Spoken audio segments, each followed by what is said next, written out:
One of the tragedies of this region here is that despite a very close economic cooperation which we see since the 1960s between Japan, from which a lot of technological contents until today comes to Korea and South Korea, and also since the 1990s between South Korea and China and Japan and China, we never found a political understanding between these countries. There are issues of the colonization and former wartime atrocities between South Korea and Japan.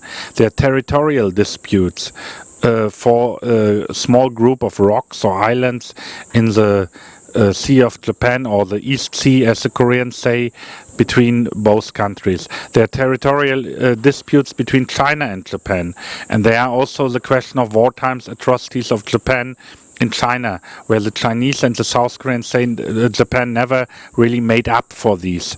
And that prevents until today a greater common understanding. It would be very necessary to create something like a Commonwealth of Northeast Asian states, which might take the form like a security alliance, or at least a security system like the Helsinki process started it in Europe with the OSCE, but this didn't happen until yet in Northeast Asia. And one of the reasons is that political systems are still too different. In particular, we have these two democracies, Japan and South Korea. We have a still unreformed communist system, more or less, in North Korea, and we have a reformed communist system in China.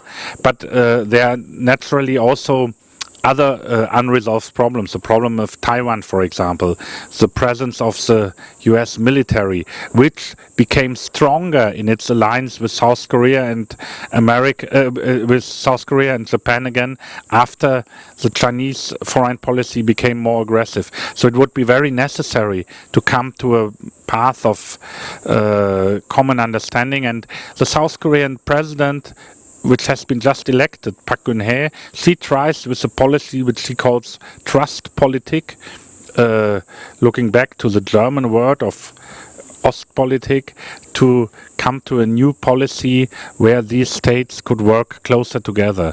But it's not sure if the other states really would take up this offer, and such a system of joint security is in the making. That's still to see in the future.